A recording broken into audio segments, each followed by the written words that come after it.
he reclaimed his title as the one and only Thor. Oh, spoke too soon. Jane? Hello, Natalie. Hi, nice to How are you? meet you. Good, thank you. How are you? Nice. Thank you for the interview. Oh, my pleasure. So you're portraying Jane Foster for the third time in the movie, at least formally. But this time she's in a very different stage of her life, both like in physical and in emotional terms, right? So what were like the challenges this time? The challenges, I think, were first of all, it was a completely new way to work, which was really a wonderful way to work, but definitely I had to kind of like learn what it entailed and how I could be best prepared for it, because Taika does so much improvisation and so much kind of like coming up with everything on the day, and it was really fun, but it was a very new way of working for me. So that was a really exciting, fun challenge. And then, of course, to do all the physical aspects. Of course, I had incredible stunt doubles, but it was also a real kind of new thing for me to be learning stunt choreography and doing wire work and stuff, which was super fun. And of course, like the majority is stunt doubles, but I loved getting to learn you know, the aspects of it that I did get to do. So I read that for you it was like very like empowering to wear like the costume and also the hammer, the X hammer from the original Thor and everything. But at the same time, you have to be like very vulnerable in other moments of the movie. So did you work that part with the director, with Taika? Did you stick to the script, or did you like start like reading some of the comic books? Because I suppose that when you first like start portraying her, you were reading the older comic books, but this like Mighty Thor thing in the comic book universe started like in 2014, I think. So how was the process for you in terms of research and developing the character for this moment? Yeah, I read the comic books, which were really helpful, and then of course Taika was a great guide as well, and it was fun to imagine, you know, someone who's like new to being a superhero and what that entails for her, and of course, like living with the human life that she has as well. It was nice to get to kind of play both sides. You talk about improvisation. How was that? That was something new for you, right? I mean, you're not used to used to do that. I mean, how was that process? It was really fun. I mean, even just to get to experience Taika and Chris's, you know, banter back and forth was so awesome, and Tessa is so incredible. So to even just get to like be around them was such an incredible opportunity, life experience. And then, yeah, it was a real learning experience. Like I've done kind of dramatic improvisation before, and I guess it's similar vein, because you're really kind of like thinking about ways your character can go, but obviously with a very different intention. And so it was really fun to just kind of explore and try for the first time.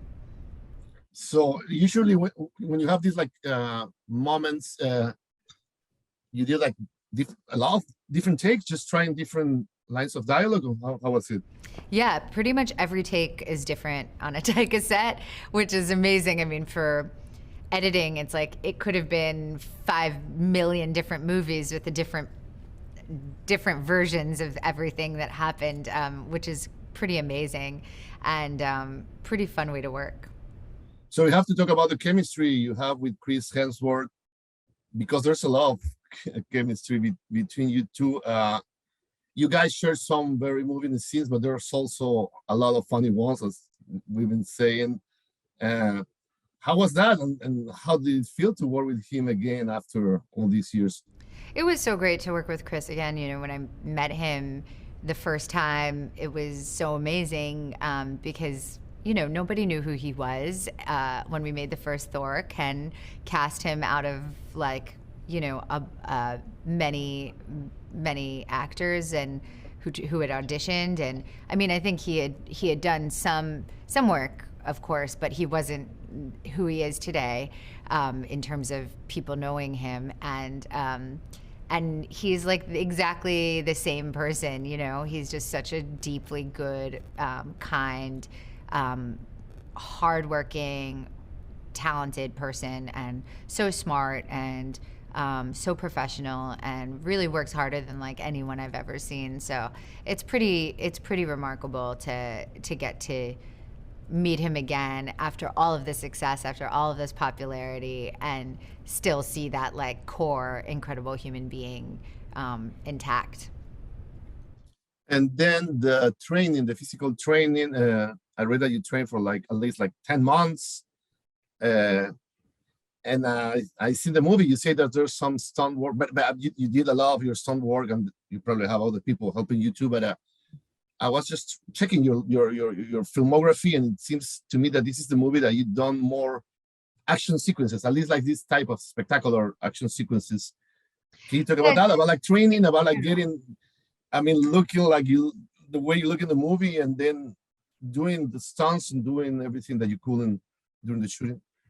Yeah, well, we were coming out of kind of like lockdown during the pandemic when all of us were kind of just sitting on the couch and like eating to comfort ourselves.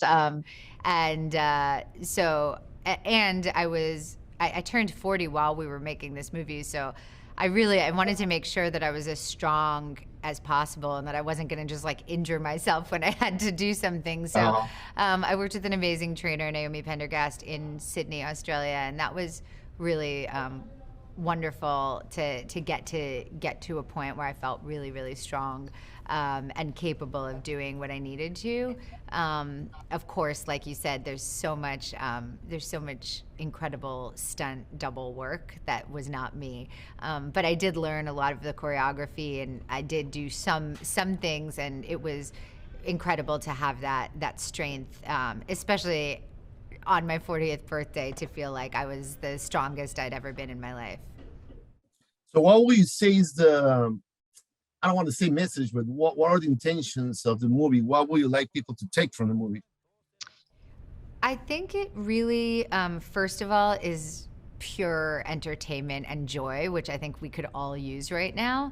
And I so just appreciate it for that. And then I also think it really explores love in many different forms in a very like genuine, heartfelt way that I also think is something we could all use right now. So we have anything to say about like Marvel movies, because there's been like some controversies, a lot of people love them, some people don't, even like some like masters of cinema have said something about it. You do like them, of course, because you're part of this like huge and very successful franchise. So what do you think is the appeal of the movie? So why do you think some old timers don't like them? I think that